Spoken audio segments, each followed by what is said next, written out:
Show with your host, Nolan Carr. I got my iced tea here. I got my meme book.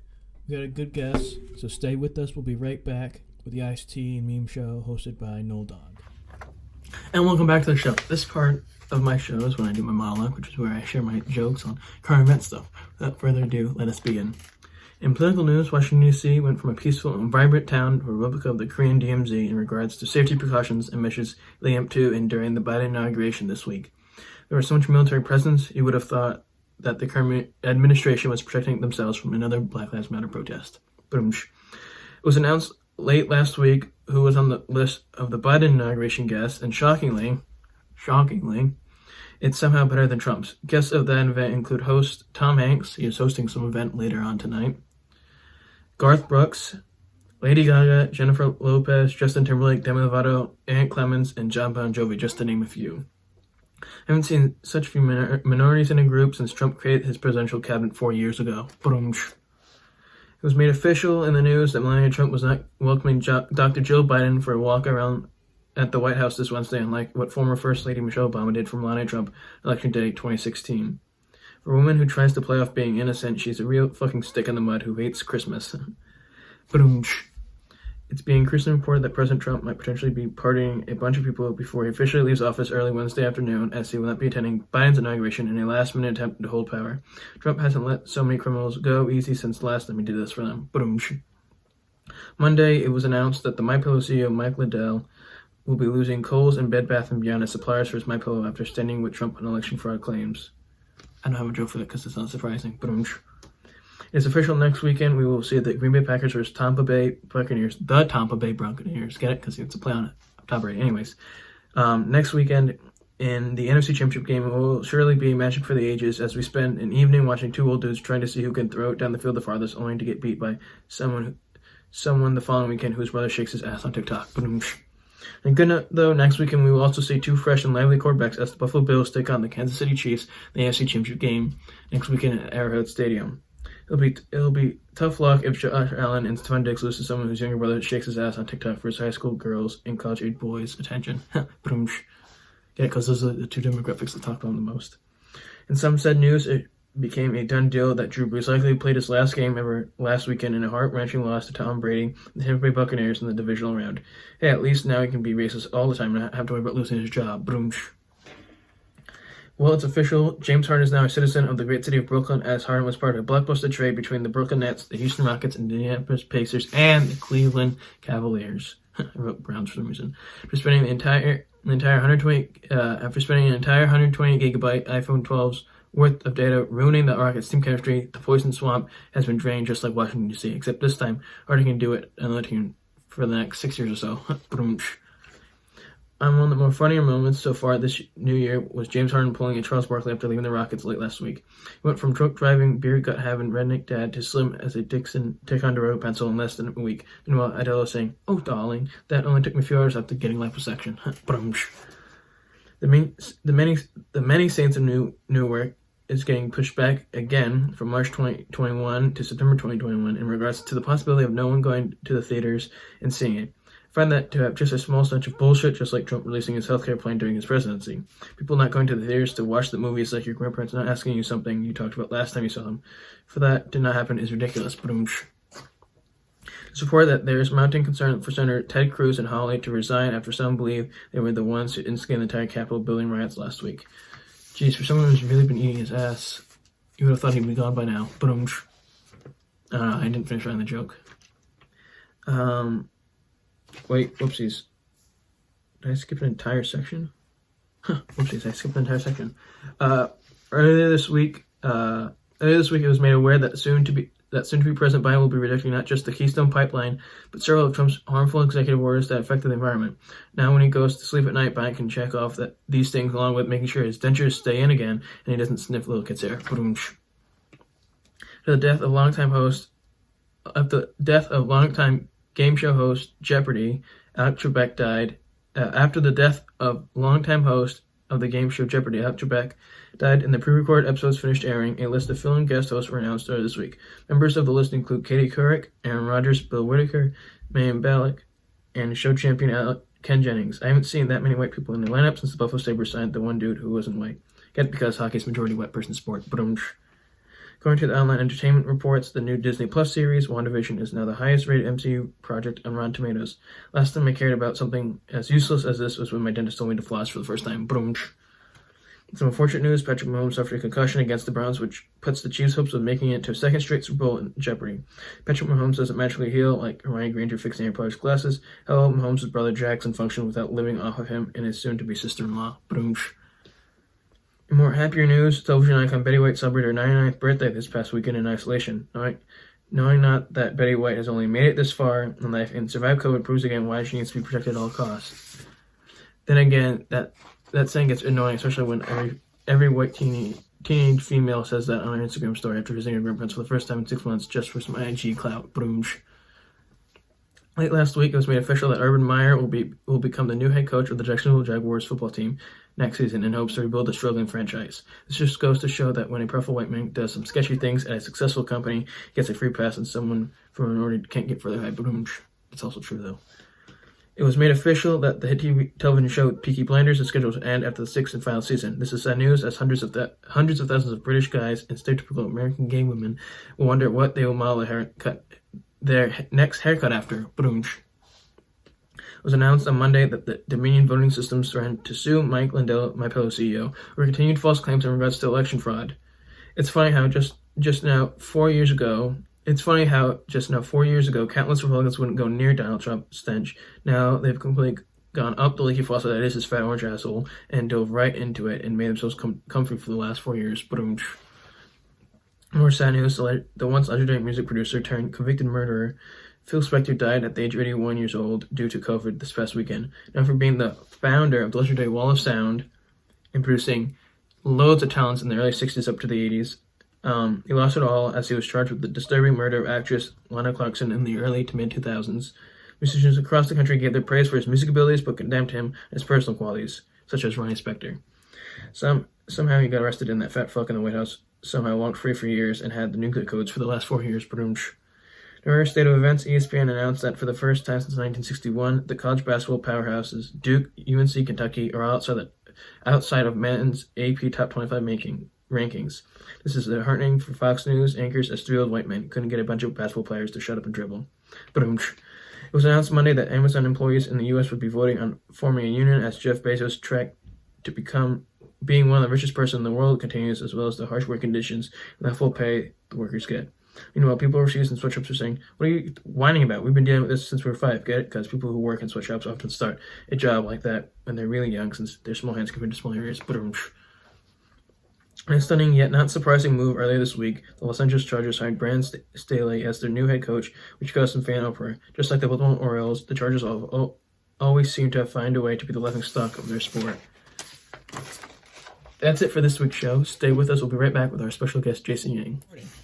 Welcome back, everyone, to episode number 8, I believe, of the IST Meme Show. Yours truly, Nolan Dog here on this beautiful Wednesday morning.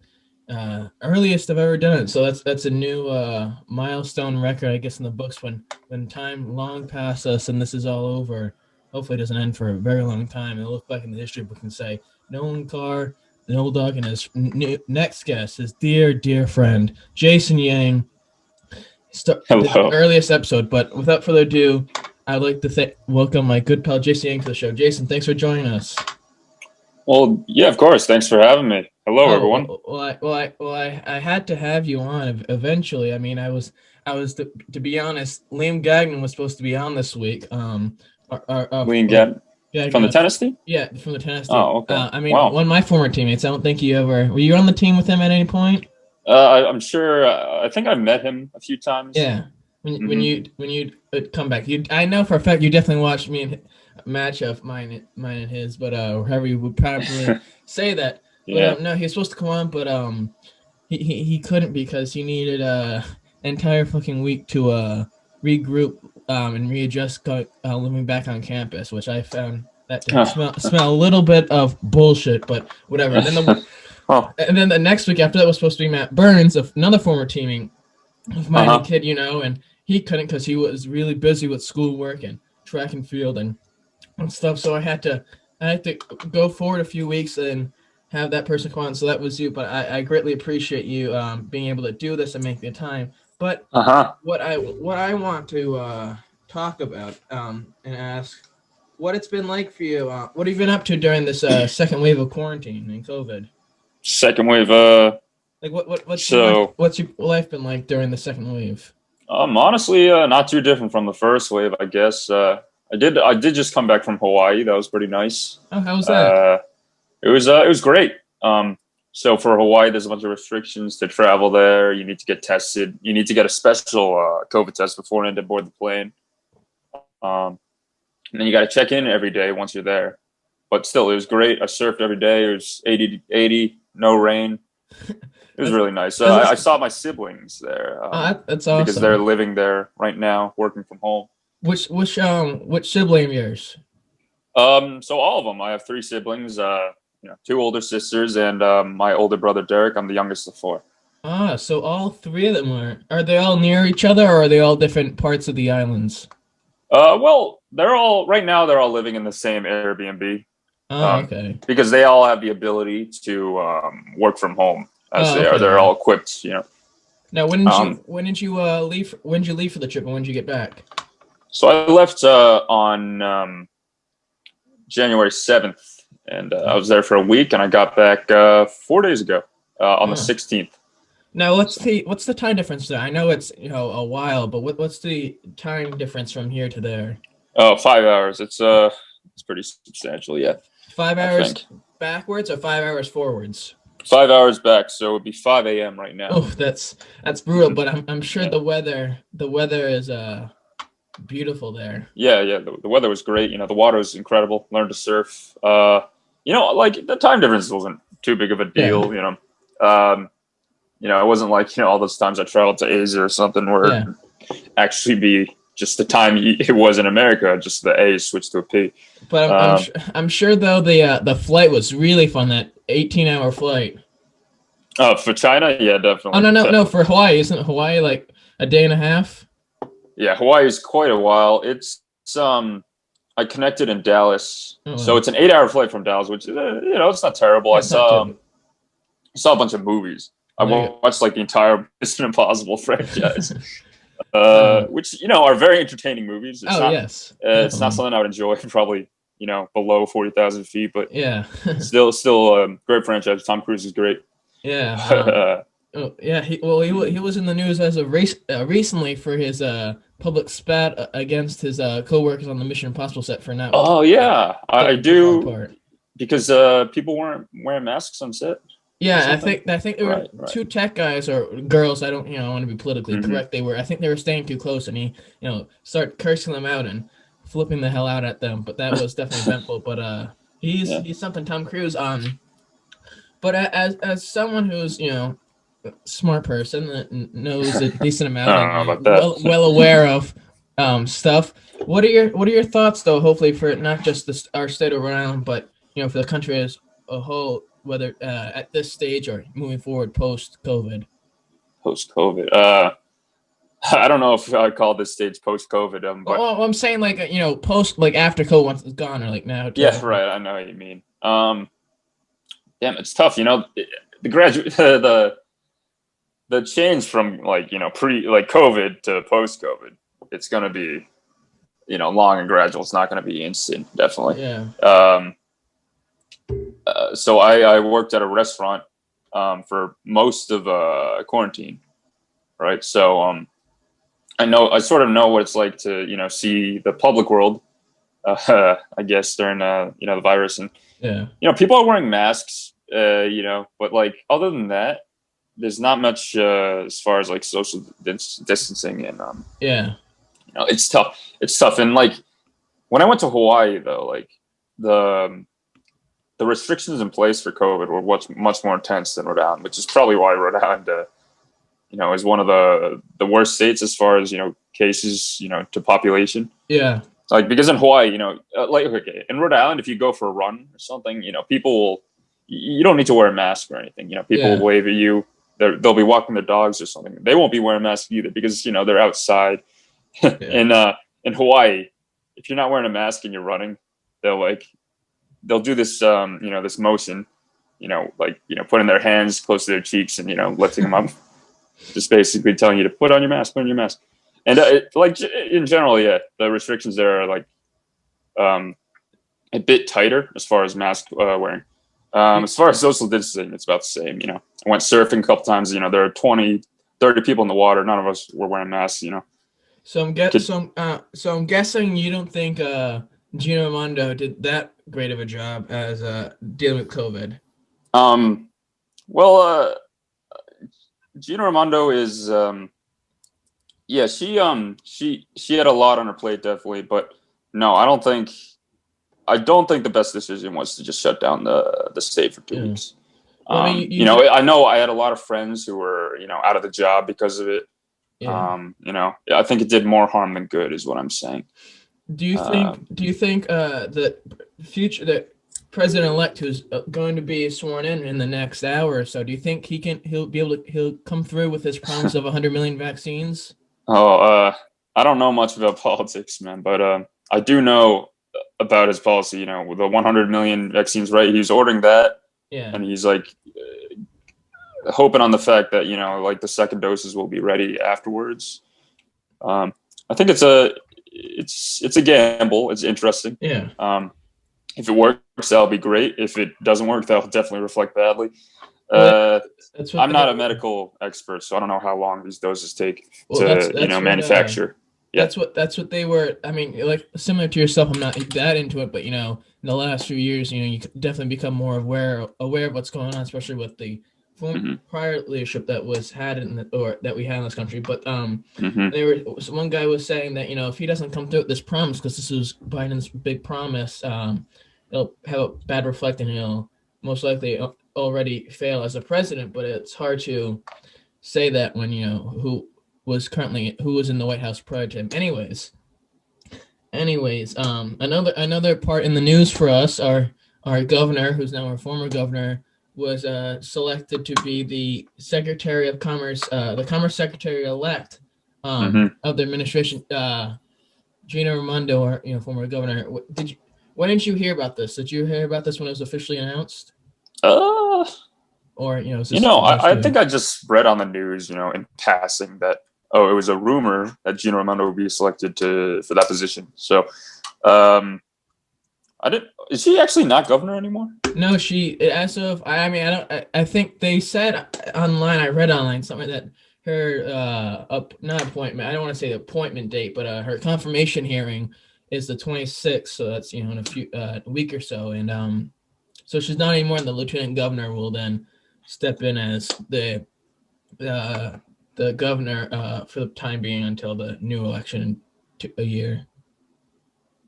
Well, I mean, as far as what I think, I mean, I know a lot of Rhode Islanders are, unhappy with Gina Raimondo right now. Yeah. And I imagine that they're unhappy with her getting a promotion like that. But as for me, I'm sort of indifferent toward it.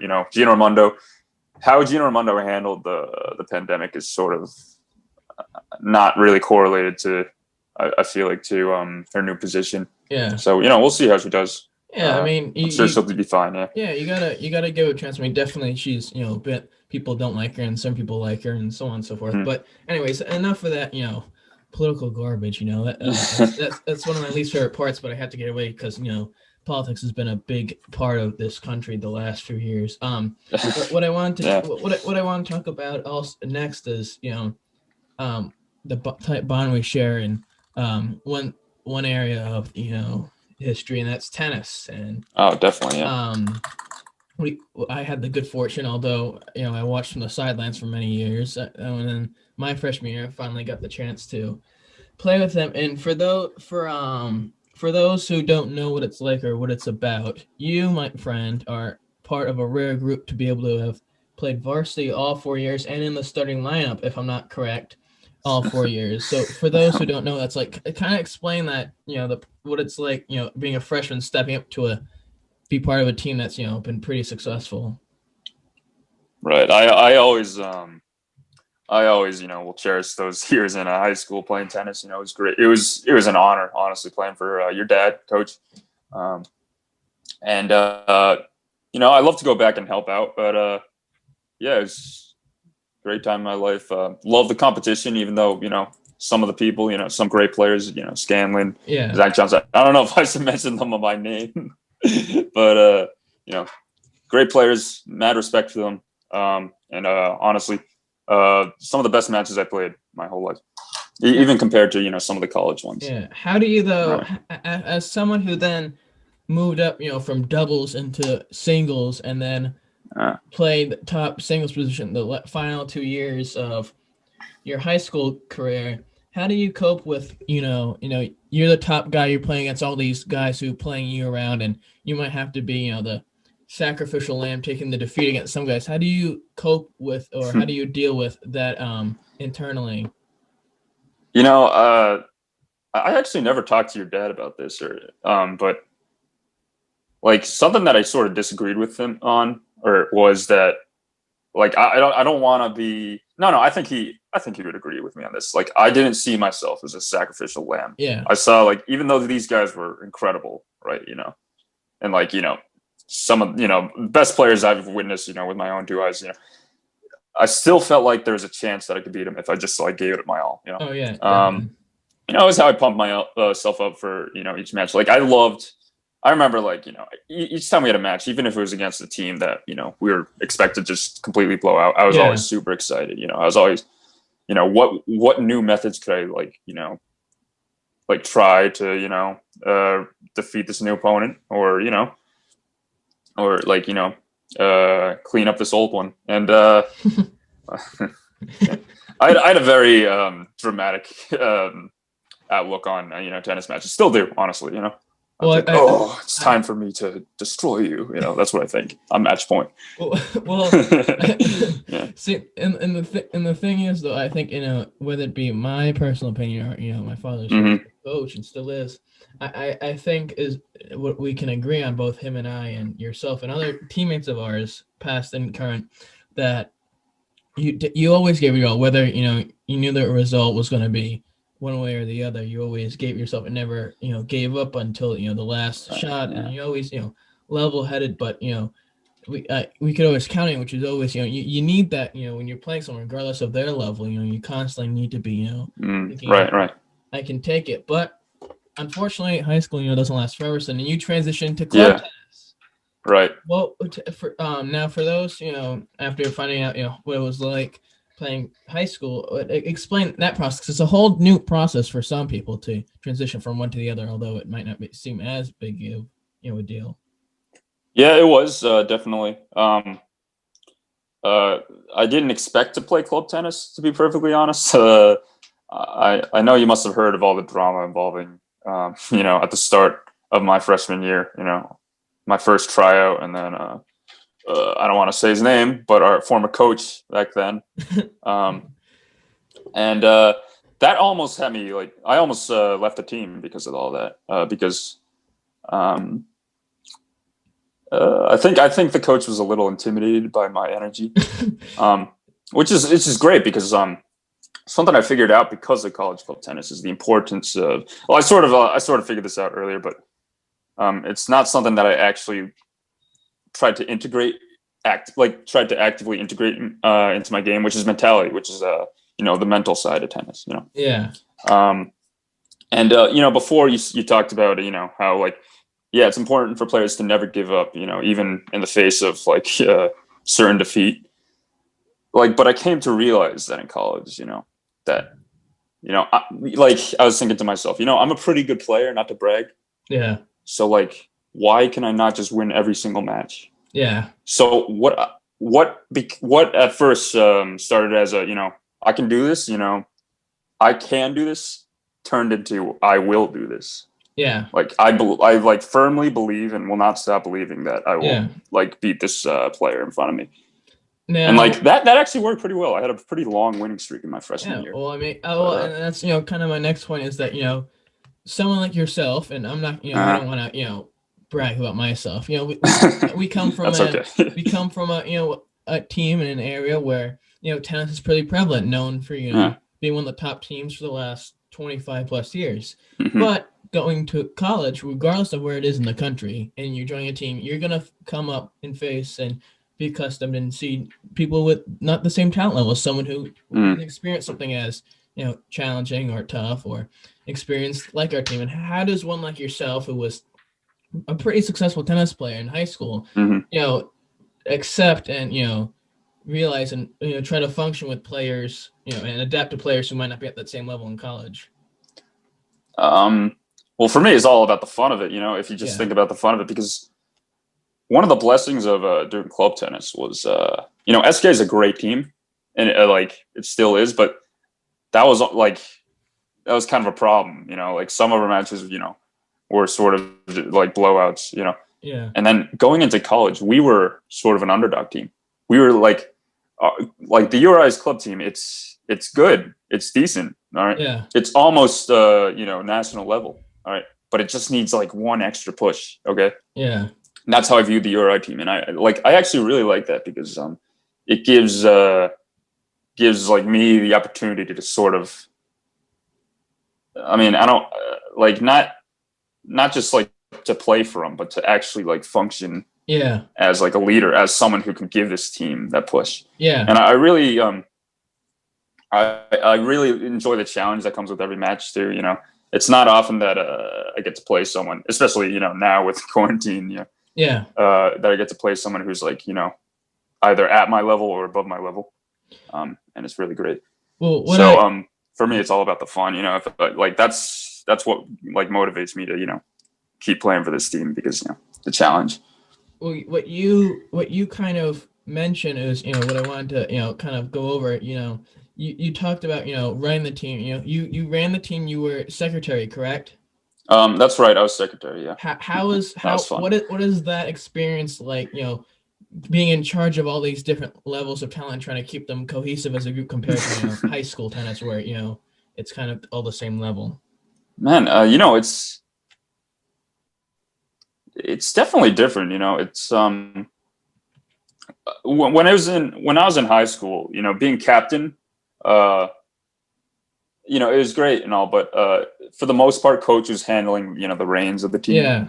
Okay, but moving on to the URI team, it's student run, and each e-board member has like way more power than like a high school captain. Right? Yeah. So I did as much as I can to make the most of it, right? As opposed to just sending out emails, which I actually had a fun time with. I liked writing emails, but because I always like included something funny in my emails, or I don't know, I thought so, but I tried stuff that went beyond the scope of secretary. I signed us up for matches. Much to some other players' chagrin. They sometimes they weren't expecting it, but what else did I do? I made those videos. You remember those coaching videos that I did with with the drone I had at the time. That was good. I didn't expect anyone to watch them, but it felt good making them. Yeah, it was fun. Well, I think that's what all it brings up a good point.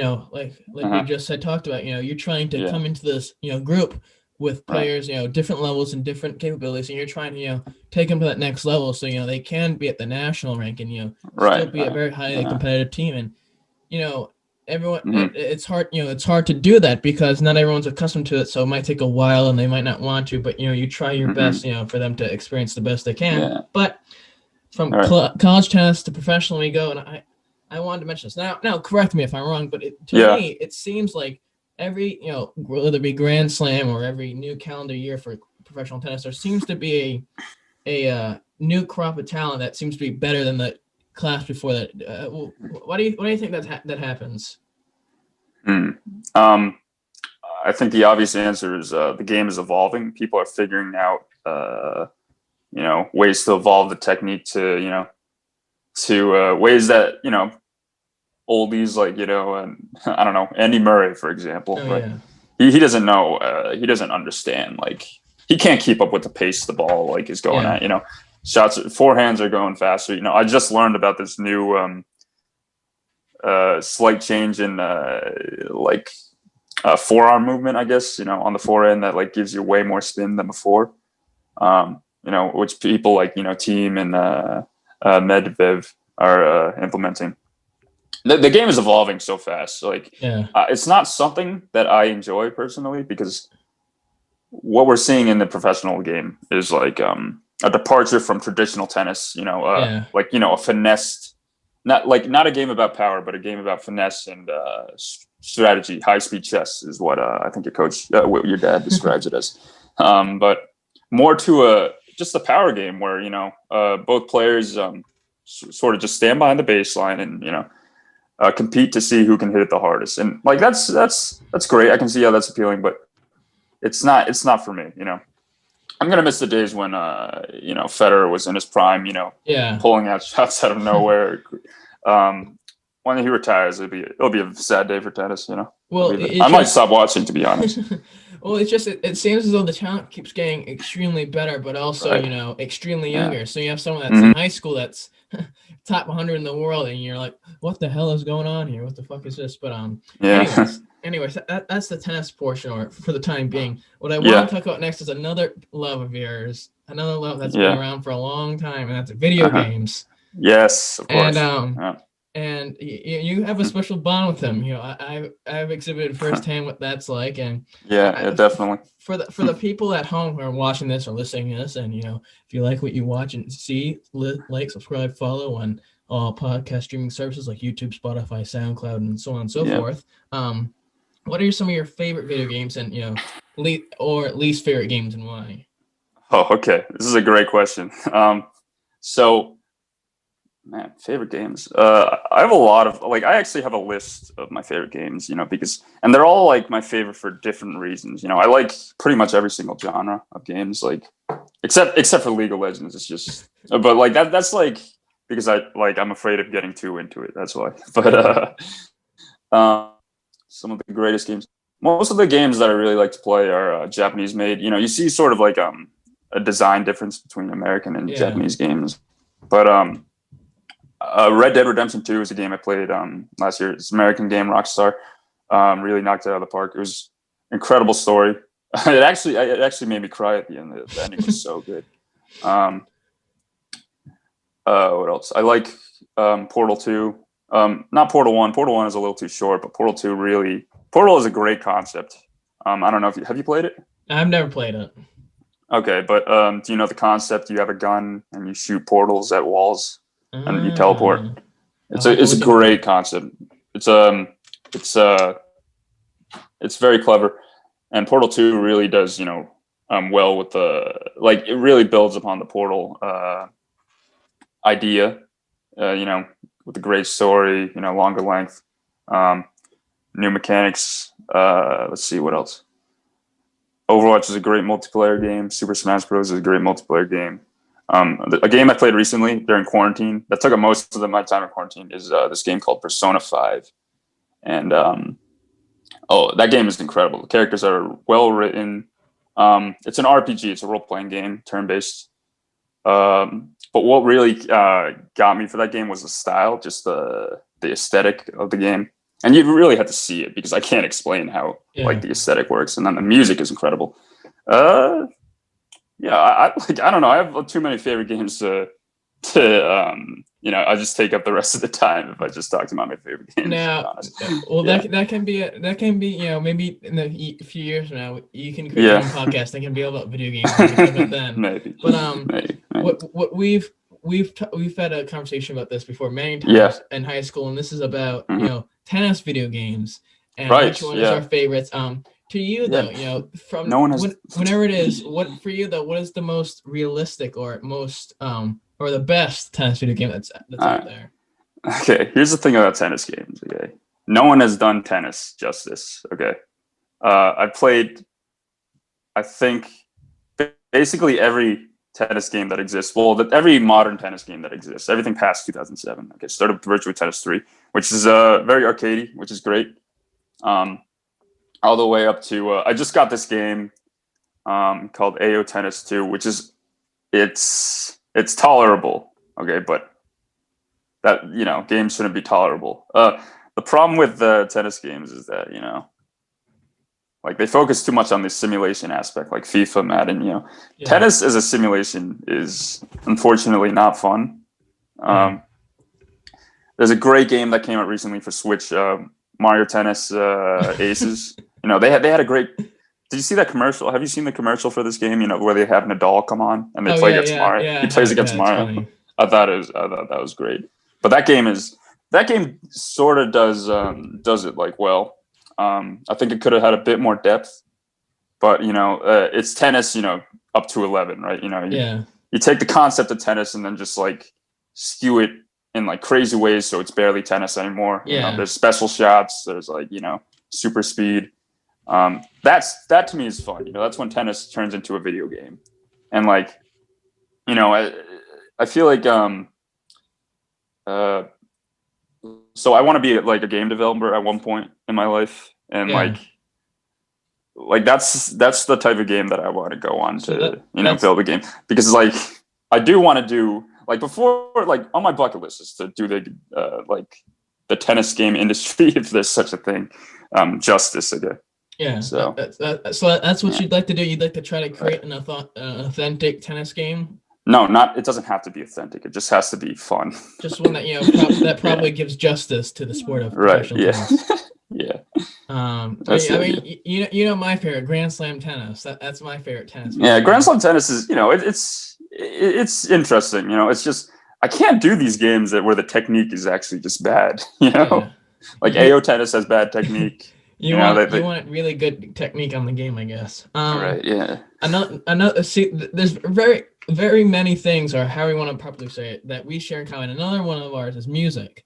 And you're a fan of classic 60s, 70s, and 80s rock and roll music, and other genres as well. But why do you enjoy music so much? I was actually talking to my friend Clyde about this yesterday. We went to a record store in Providence for a bit.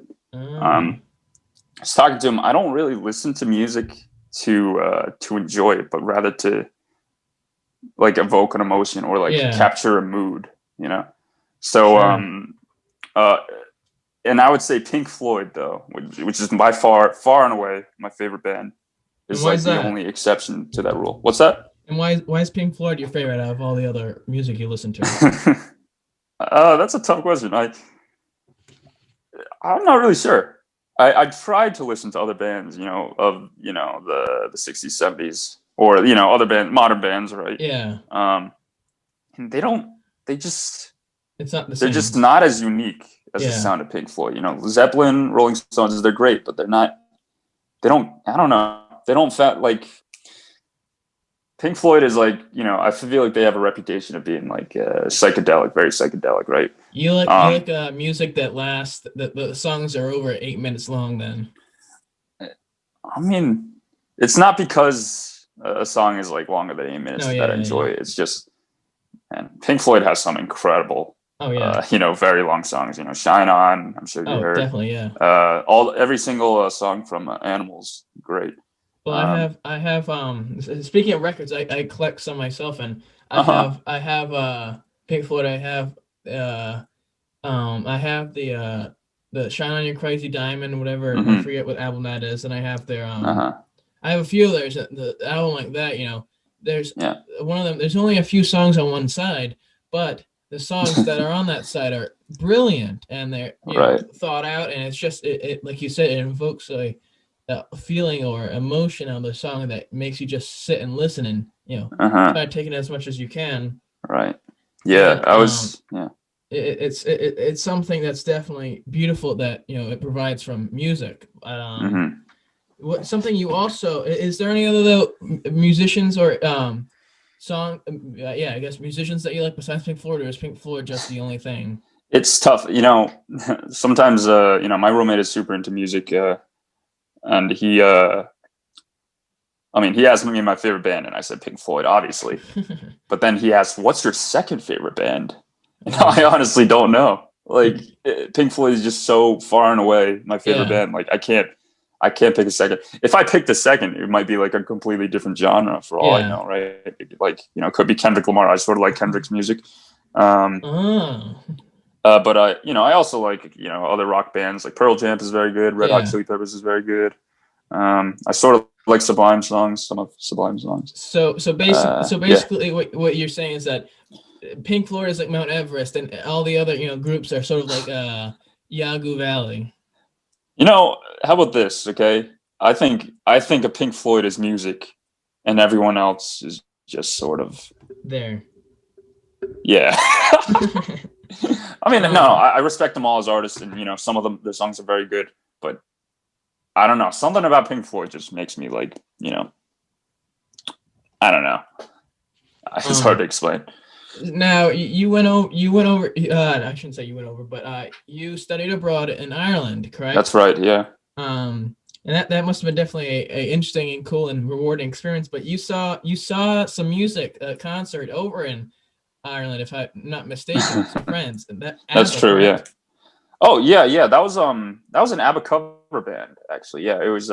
They're great. First concert I've ever been to, first real concert I've ever been to, and people were crazy for ABBA. They were standing up. I'm not a huge ABBA fan. Like I like Dancing Queen is catchy. Some of the songs, the songs from Mamma Mia are catchy, but they're not for me.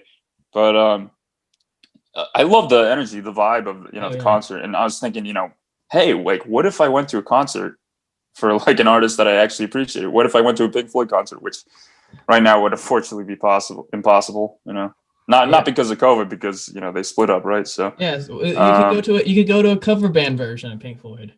Yeah, actually, that there's an idea. Or I'm trying to think, or if the former members that are on their separate ways, so you always go see them. I'm sure they play. I know, Gilmore, Waters, they have their own concerts, but I feel like it wouldn't. It would be great, but it wouldn't be the same as all Pink Floyd, all live. That's what it is, because I'm a huge fan of the Beach Boys music, and the members of that group have split their way. So although I'm sure seeing both sides of it would be great, but you really, if you like a group so much, you really only want to see them play together for the best experience. So now what this next section is the video portion. So what I do, I have a few videos here on YouTube that I've saved that a few of them I've played the last few episodes. I have fixed the audio, so when I play this, I'll pause it real quick and ask if you can hear it. But it's the last few episodes. I'm gonna share screen, and I'll give a little context before each video, and then you just give your opinion on it. Okay, so my professional opinion. Yes, your professional opinion and what you think. So sounds fun. So this first video, so I'll play this, and then you just say if you can hear it. Can you hear it? I can't hear anything now. Okay, let's do this real quick. Yeah. We're gonna do more. Let's. I love the search bar. Roger Federer best shots. Oh yeah. I had. You don't know how often I looked that up. I had to put some other stuff in there, because I've shown these videos for a handful of episodes now. So I can't wait. Now I just click share audio. So now I'm going to try it again, and then I'll just ask if you can hear it. Good morning, Julia. There we go. Yeah, you can hear it. Okay, so this guy's name is Joe, and he's contractor, construction guy, or whatever it may be, and he was at this gym, and I found this guy through this podcast I listened to called Your Mom's House, hosted by this comedian couple, and they played this video of this guy who was working out at the gym, and he found this girl that he found really interesting, and he paid so much attention that he found out who she was through the sign-in sheet, and then after he finished working out, he found her outside, and he went up to her and said, hey, he said, hey, I think you're attractive, this and that, and all this other stuff, and we should go out to eat. And she said, maybe. And then he took down her number, or he put his number into her phone, and then instead of just pressing send, the contact icon, he pressed the call button. So now he has her number, and he texted her this video, and this is what he has to say to her about that interaction. Good morning, Julia. It's me, Joe. Just wanted to say hi. Wish you a great day. Tell you that meeting you yesterday and getting a look at you was probably one of the greatest moments of my life. You were so beautiful. You don't know how beautiful you are to me. I mean, you're gorgeous. You're precious. And but it's been sitting in my mind when you said to me you want to go back with your ex-boyfriend. Please erase him from your memory. Don't ever go back in the past. I know, because I've been there. And I understand when, you're trying to find somebody and you go on dates and nothing compares to your ex. But there is that better person out there. And Julia, I promise you it is me. I will love you like you've never been loved before. I will cherish you. I'll make you feel like a woman, a real woman. And believe me, after you experience me, you won't even know who your ex-boyfriend is. Damn. So open up your heart to me in your arms. Let's go full throttle. Full throttle. I could see me falling in love with you. I don't know. I just looked in your eyes and I just melt. Anyhow, I'm heading off to work. This is my cute little home. Okay, let's just take a look at this for a second. Yeah. He's got two ceiling fans in one room. Right. I built everything. Every square inch, from crown molding to chair rail to floors to lighting to plumbing, doors, windows. And another one, he's got 3 on 4. So this is the type of guy you're getting. I'm a very handy guy, and I'd love to build you whatever you want. You're a sweetheart. Here we go. I hope this video doesn't scare you, but that's how I feel. Oh, don't worry, Joe, it hasn't. I just want you to know that. Okay? Here we go. I look forward to going out to dinner with you. So let's make it happen. Mwah. Ciao, baby. So that guy, like I said, Joe, he was working at the gym and he saw this girl they thought was unbelievably attractive, and he went up to her after finding out who she was via the sign sheet. Said, "Hey, I think you're so attractive, and we should go out to eat one day." And she's like, "Oh, maybe I'll go. I'm thinking of going back with my ex-boyfriend." He said, "No, don't do that." He shared his phone. He asked, "Can I have your phone number so can call you when I want to go out?" And she said, "I don't know." So she took his number down. But what I believe what happened through the podcast I listened to when they explained the story, that when he put his number into her phone, he pressed the phone selection button, whatever it might be, on the contact page. So then it called him. So then when he picked up the phone, her number was automatically already in there. So he saved it. Yeah. And he sent that video to her the first time. And then he sent another video while he was driving, calling her his girlfriend. But on a scale of 1 to 10, how cool is this guy? I mean, 11. Really, 11. What makes him an 11? Because he's got so many fans. This guy is that's a very clever thing to do with the phone, I guess. Yeah. I mean, a bit.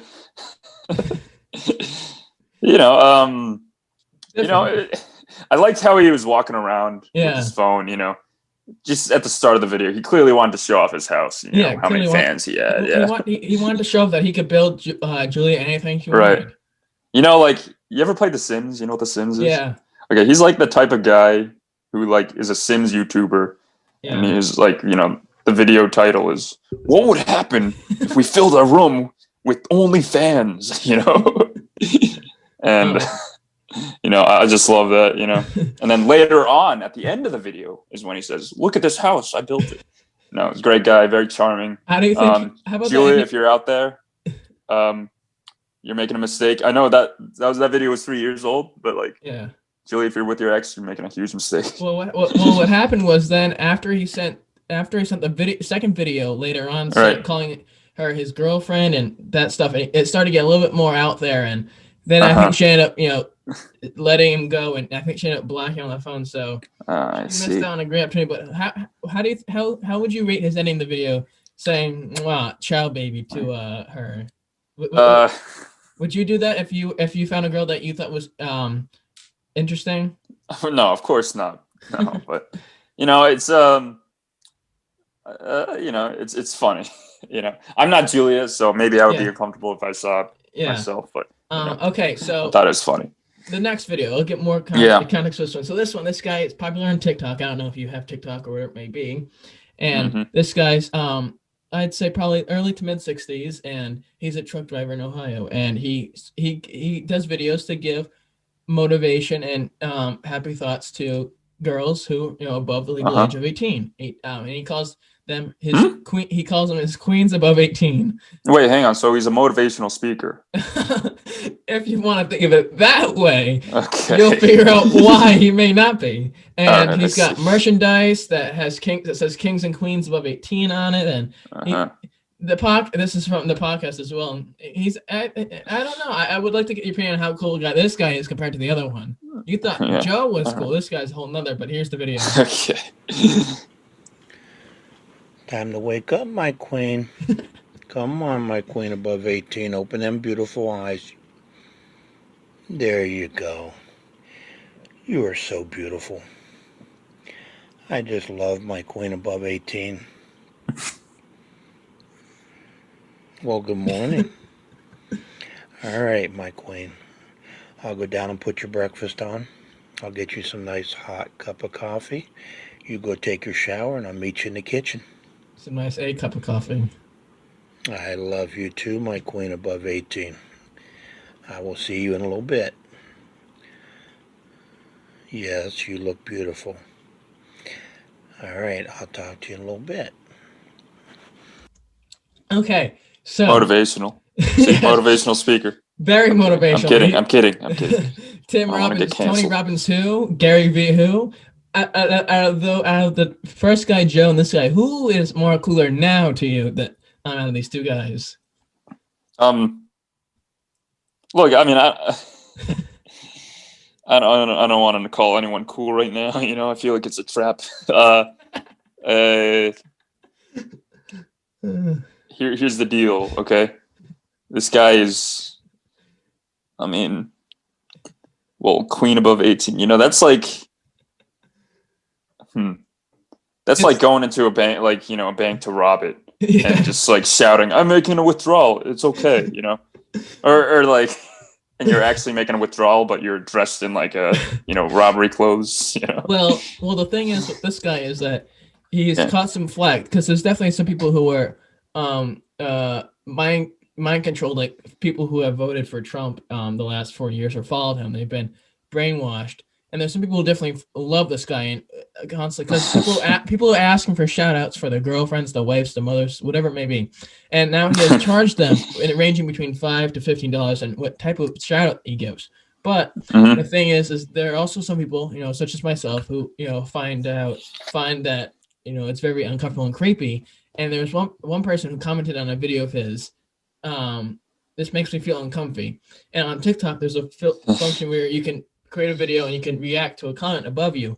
And he was like, "What does this person mean by feeling uncomfy?" And I said in the comment section of that video, I said, uncomfy means when an old man like this is asking for sketchy photos from young girls, or asking them to record, send Snapchat videos of them at their parties having fun. And he said, "What does this mean? You know, I never asked girls to do this. I never asked them to do this. I make sure they're about this age. And, you know, this guy's saying I have pedophilia on his mind, and he does. And what the fuck?"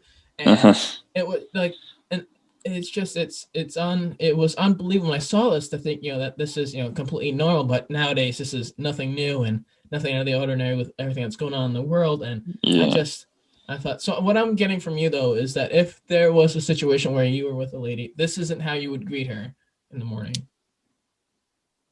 So wait, hang on. So this guy, you can pay this guy to, you know, create a custom video. Like the thing is, though, he's like asking for, like, he's asked, like, usually some people would just reply to your comment with a video or in the comment section saying, "Oh, hi, how's it going?" Or "I hope you have a good day." This guy is asking people to send him money just to get a shout out, just to get a video shout out or a message shout out or whatever it may be. Because, you know, like for their significant other. Though. Yeah, but it's not like that's a function of TikTok. People on there don't usually do that. He's just asking that for, you know, extra income, and he's just a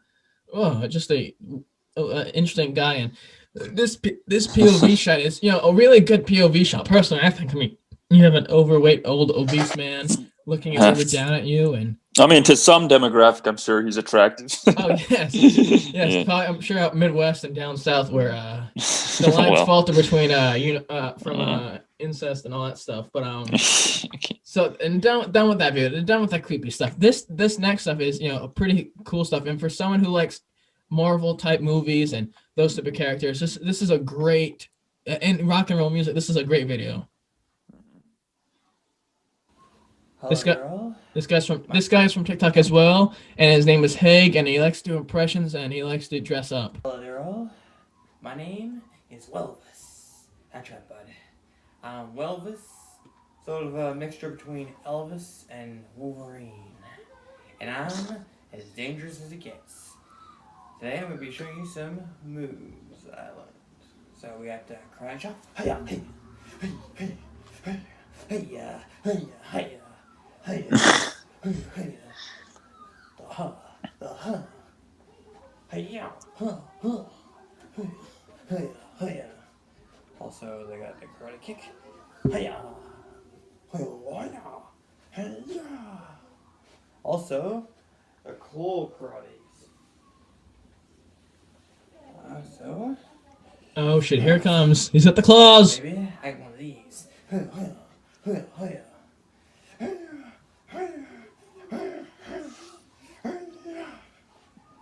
That's right. Also, the karate, the claw chop. Oh shit! That overhead. Yeah, that's right. Welvis, you're getting a little deadlier.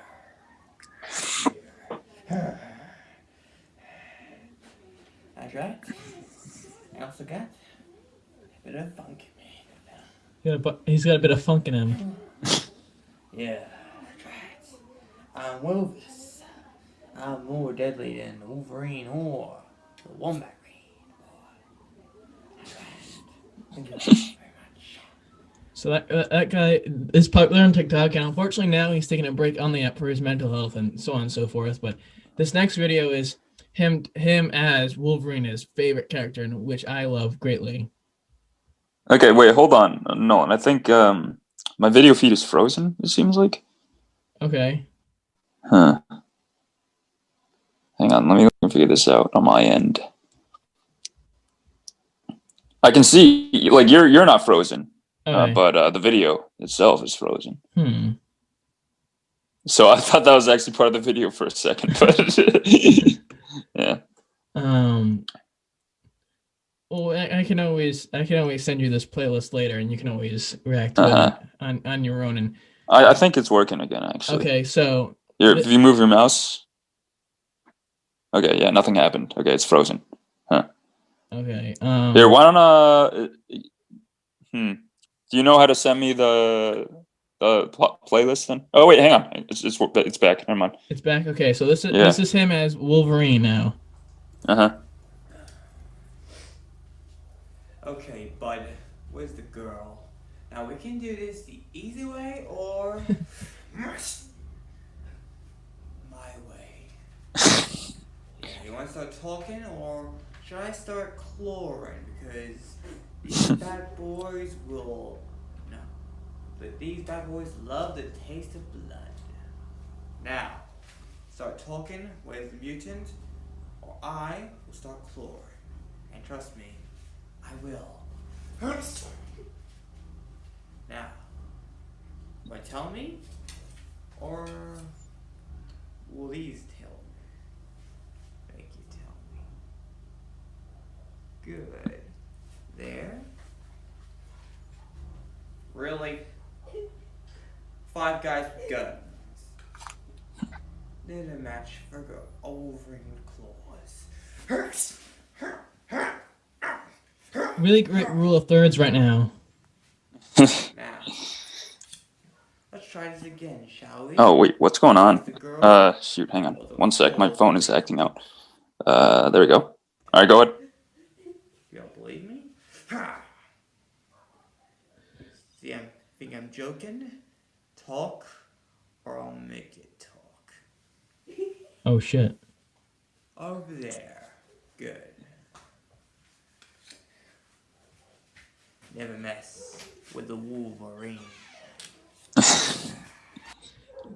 Do you think what's this guy's acting talents like? How would you rate it out of 10? I don't know much about acting. Well, he's doing his best. You know, he's doing his best. He clearly loves the character. Oh yes. I think he did not the best job of you know, getting his character right. I don't think he read up on his character well, because I don't think Wolverine acts like that. You know, he doesn't talk like a pedophile, unfortunately, or maybe fortunately. But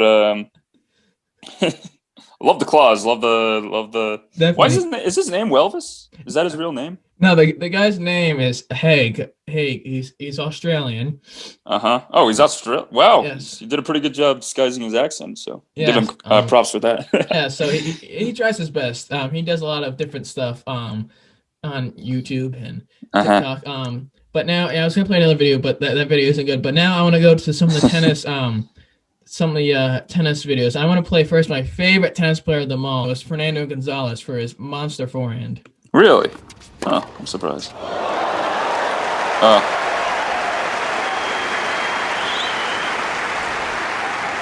Oh, yes. Yes.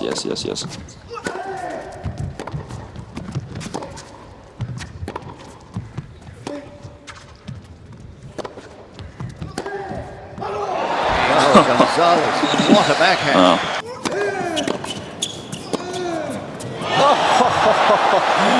Got to be kidding me. That is Gonzentic. That's what you call that. Gonzentic.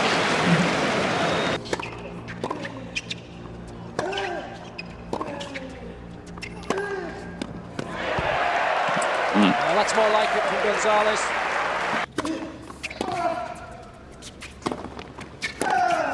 Brilliant. Gonzalez at his very best.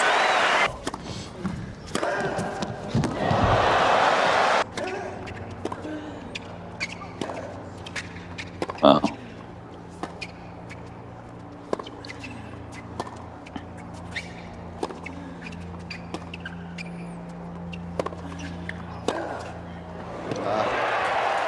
Incredible. See, the thing is with him, I love about him is though, and it's a testament to the level of tennis that there was in the mid 2000s, is that he was so powerful with his forehand, and his serve was pretty good, backhand was decent, but he couldn't get over that hump because there were two big players at the time, and that was Federer and Nadal. Right. And Djokovic was making his way up, so was Murray. But the thing is, the talent level, though, for most of the 2000s was pretty even besides Nadal and Federer. Right, yeah. The competition was good, and these athletes were, very good players, just they couldn't get over. But the talent, though, compared to now was just so different. Definitely. This next video, though, is one that you're definitely gonna hold dear to heart, and it's Monfils. Okay, I have a feeling I've seen this one.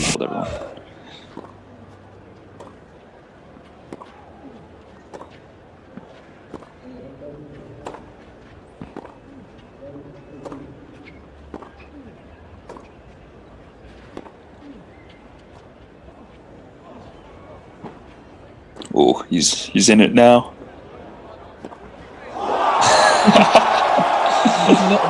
For those who are listening on Spotify, SoundCloud, and so on and so forth, who aren't seeing the video portion, there is a player. We just watched Fernando Gonzalez, this South American tennis player. But this guy, Gael Monfils, he's from France, and he's known for his agility and flexibility on the court. And what he just did, he was returning a shot all the way at the back of the court and his spinning jump shot, which is very unlikely from many other players except for himself, and he's now known for this.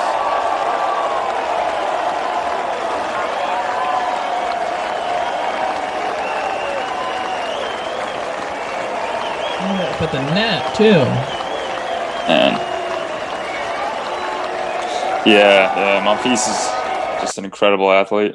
It's incredible. And like I just said about Gonzalez, is that you had players like Monfils, Songas, and all these players who were very good athletes, very talented, but they just they couldn't get over the hump because you had players like Djokovic and Murray and Nadal and Federer taking over the reins as top positions, and people couldn't get over. Although Monfils definitely was successful in the mid 2000s. More recently, hasn't been as successful, but he's just an amazing athlete. And with this shot here, right, his racket face was very close, extremely, and he wasn't even fully facing the net. It was just an incredible man. Here's my dad's one of his favorite players. It's school. Another ad, great. Interesting choice of music already.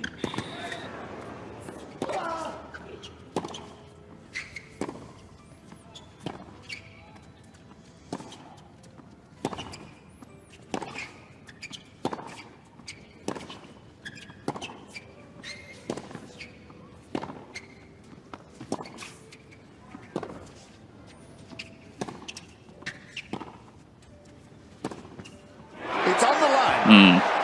Absolute brilliance. Yeah. Absolute brilliant. Some terrific Nadal is something defensive else, tennis from definitely. Nadal Yeah. there. He's a rare He was breed. moving around the Right. court. It was the height of the net, it was the spin, it was the depth that the Spaniard was able to keep, which enabled him to stay. What is this, in the race. 2007? When he got his opportunity, looks he was like he's just relatively Remember this young. outfit. Yeah, this is an He old decided outfit. The time was right to strike, and didn't he do it superbly well?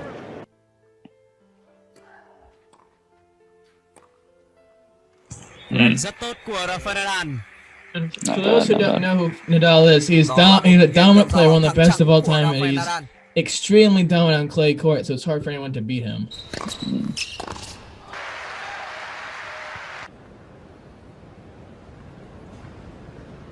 Yeah, no one plays like Nadal right now. You know, his technique, his energy. No one's like that.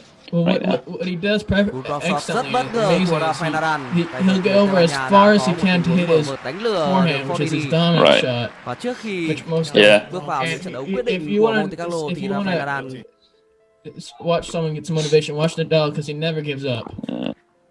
His forehand can Dạ, kill, bóng man. rất khó chịu và ngay lập tức cơ hội dứt điểm dành cho Nadal khi mà pha cứu bóng của Well, 4-love Nolan chỉ against đưa được Djokovic, một wow. tình huống bóng ngắn mà thôi. Although he These were the days, you know, when Yes, Djokovic didn't win everything. Yes, and Nadal was dominant. Although Nadal Yeah. has lost a lot of hair, he hasn't lost any bit of his talent level.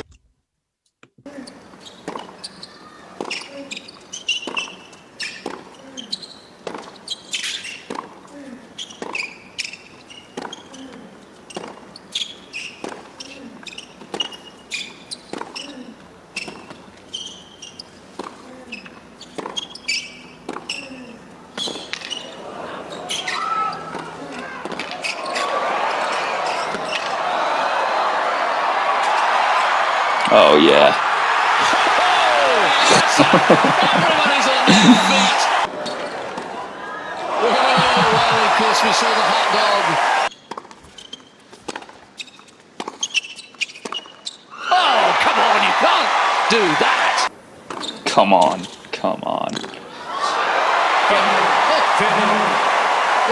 He's No very one much- hits that shot. No one hits he's that. very methodical, and he doesn't show that much emotion, and he doesn't do a lot of fist pumping except for the big time moments like Nadal or maybe Djokovic, something like that. But he's such a He's cool. He's collected.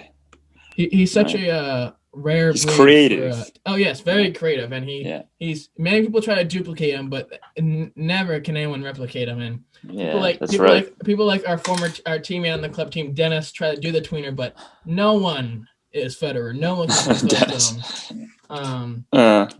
No matter. I'd like to shout out Dennis for his phenomenal effort on the team, by the way. Oh yeah. If you're listening, Dennis, if you're listening, Nolan, you should invite him on. Okay, Oh, God, Dennis, if you're no. listening, I'm ordering you as sort of the coach, your coach, okay, to go on Nolan's podcast. Yeah, come on my podcast in a few weeks. You know, if it doesn't work out near the end, you can come on. We can discuss why he thinks he's the next Federer.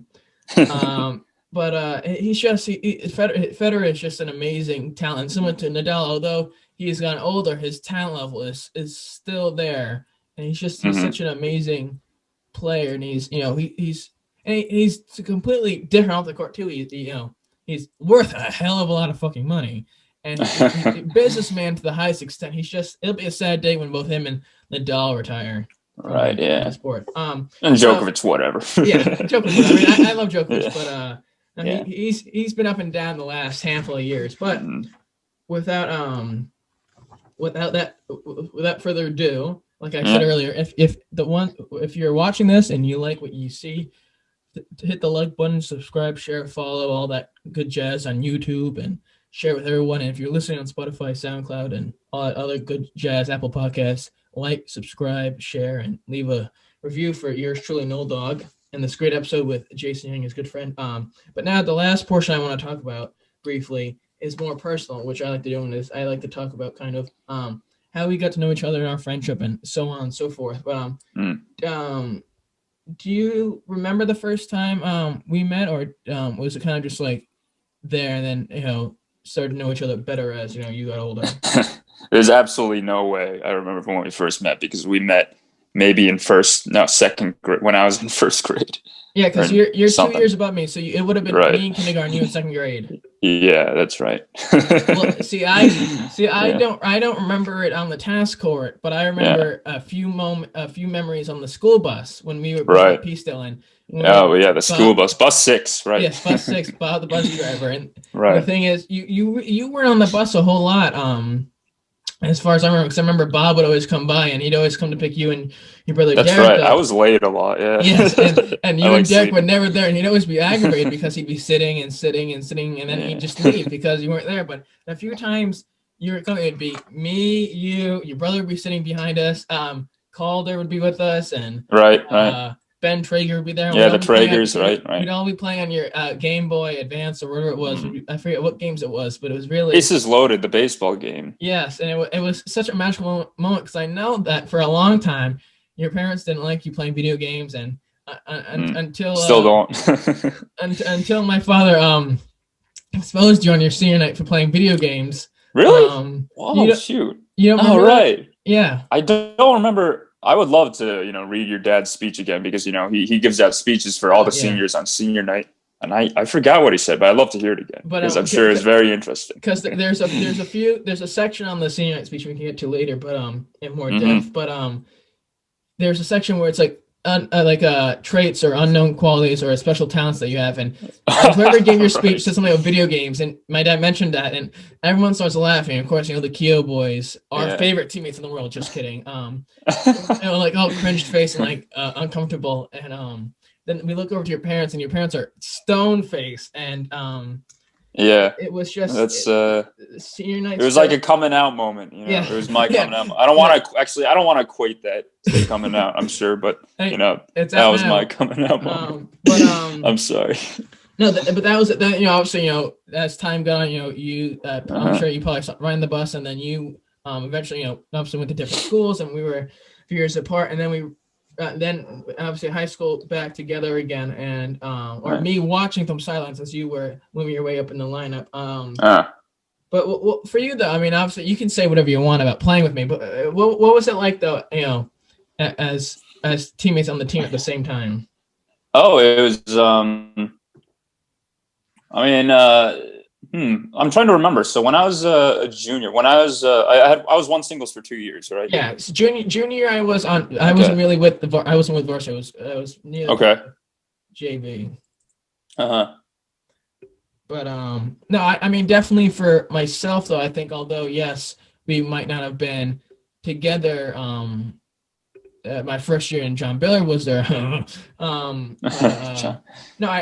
Many memories coming back. Yes, wow. I definitely think though when we would go indoors, because most teams, who aren't the top teams in their division or state, when it rains or snows, where it may be, or it's too windy, they cancel practice and don't have it. Whereas us, we go inside at the middle school gym because my father's fortunate to be the gym teacher there.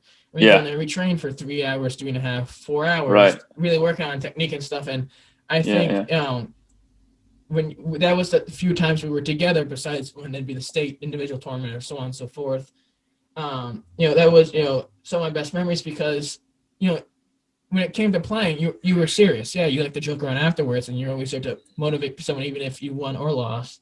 And I think that was what my father enjoyed because you were so funny and dry humor and stuff like that. I don't think I tried to be funny, but you did, though. You were serious. Well, that's the thing. Maybe I tried a little. Yeah, that was so brilliant though that and you always wanted to push whoever it was, whether it be the bottom person or the top person on varsity. It was always try to make sure they were better for the betterment of the team because you generally cared for everyone on there. I loved the tennis team, and I said that at senior night, and I definitely meant it.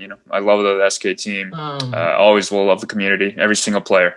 How would you though? I mean, obviously there's people who play every sport known to man, I'm sure. But for those who don't know what it's like for us, because our senior night I think is pretty popular amongst high school sports and something. So, but it kind of explain what that experience is like for someone like yourself and that has experienced that night for them.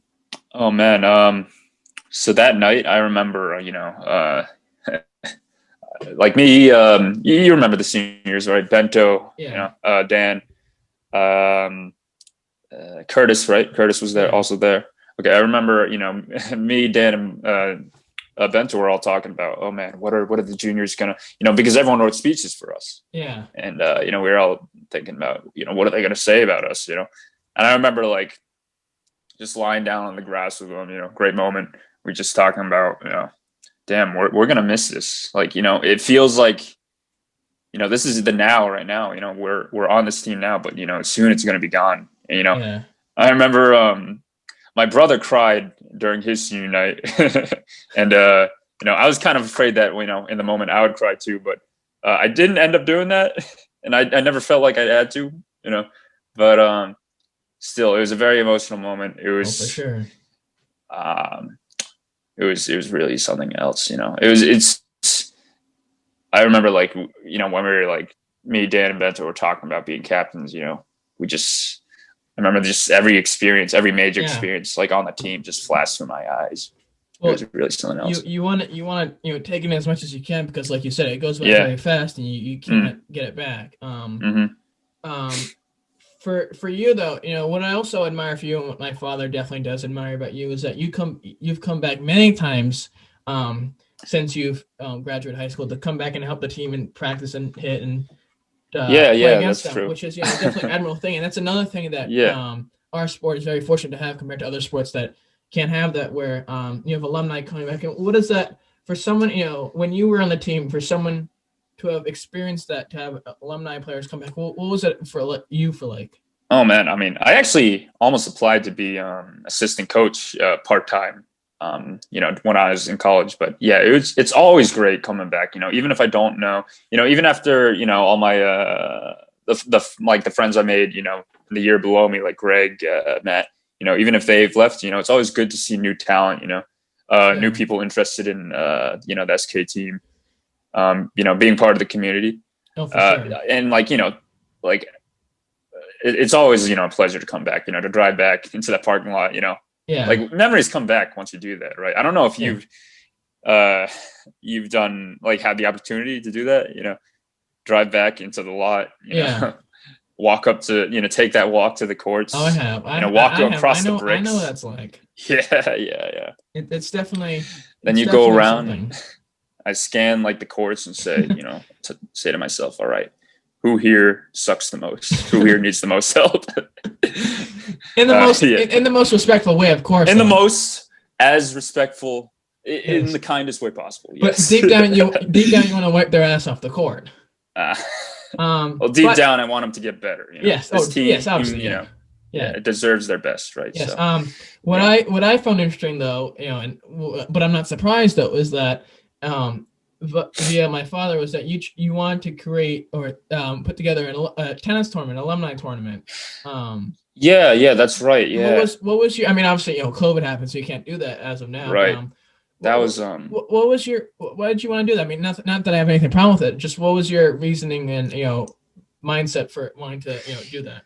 Oh yeah, that never happened actually. I'm really sad that it didn't happen, but a lot of stuff happened in my life at that time that I couldn't have it work it out. But what was my mindset? I was thinking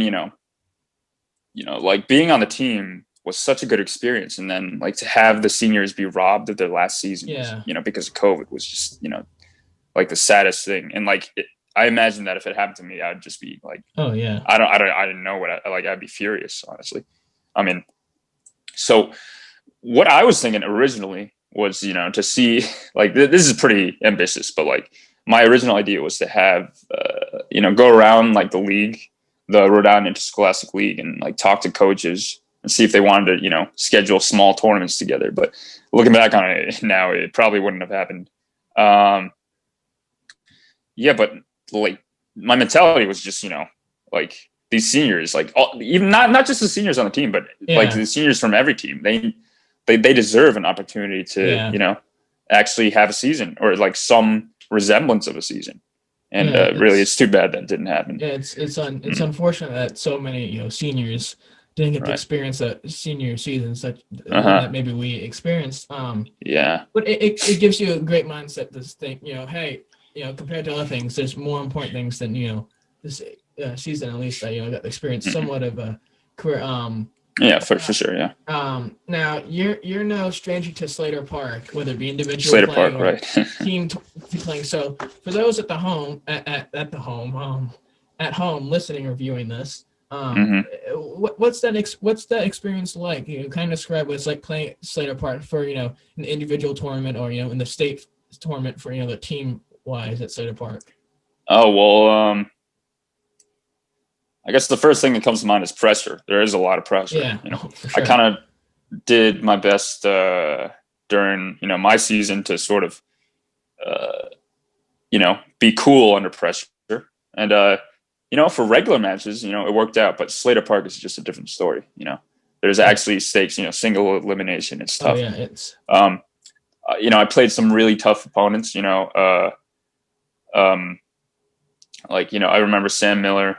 Was I think my opponent in the finals, but was that both years? Both my junior and senior year? I think, I forget because when Greg won it, which was your senior year, it was Smithfield, right? And then no, because was Smithfield it Hendricken? No, Smith. It was Hendricken. I remember Smithfield was the year Greg played freshman year in the finals and we lost, and then Barrington was your junior year. In the finals? Yeah, because I remember Julian Tian backed out last minute to play some tournament, and everyone had to move up, and Chris Gu won it. Okay, that sounds vaguely familiar.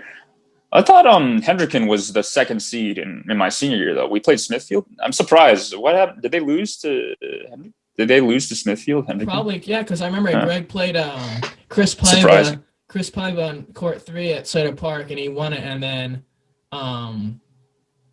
then the year prior, my freshman year was because Chris Gu beat whoever the hell it was at 4 singles against Barrington, and then the next year it was Smithfield, I think it was. And the year after that, it was Hendricken, I believe. Man, I'm surprised. Hendricken had a very solid lineup senior year. They were clearly the number 2 in contention. I mean, a friend Aditya, who's also on the URI team now. He played, and he was only their second best player. He's a great player now. There's one thing that was always certain, though, regardless if it was Sam Miller, whoever it was, there's always a definite 100% chance that you never ever were going to lose to Chad Doyley, correct? Chad Doyley. Chad Doyley is a great guy.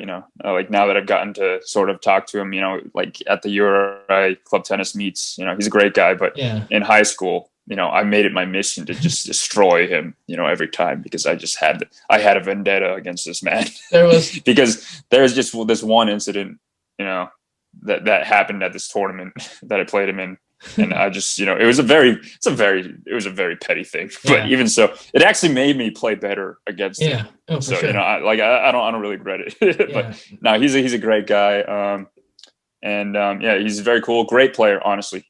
Never for once underestimated his skill at tennis, like he was, he's great.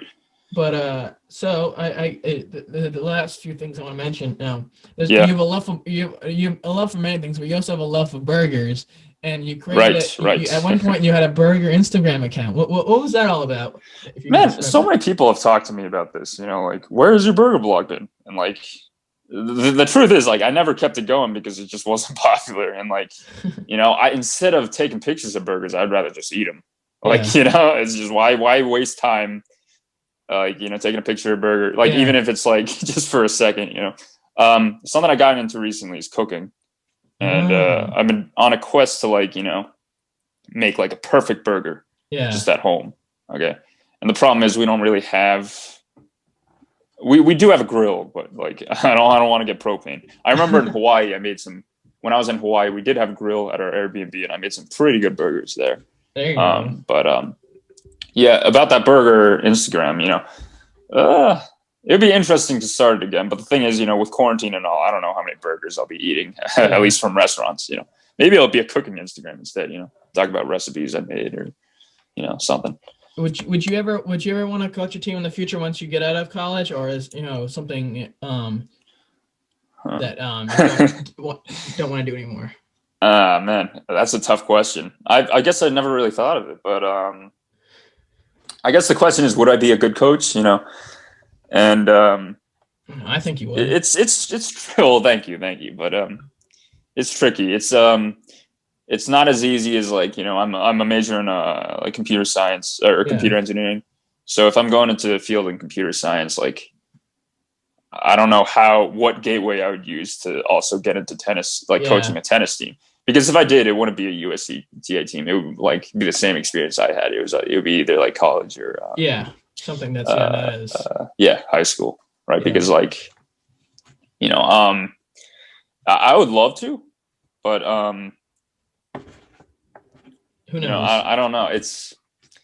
I definitely love to, but it's just the opportunity. I can't imagine the opportunity appearing, but if it does, definitely strike. Well, this has been fun, Jason. Definitely. This has been great. I want to thank you again for the billionth time, and I will continue to thank you for taking the time out of your, I'm sure, busy life to come on my little show that I do, and have a conversation with me for an hour and whatever it is, 15, 30 minutes, and discuss all stuff, music, sports, life, and in general. And I really appreciate that. Is there anything you want to plug? Any social media handles or anything like that?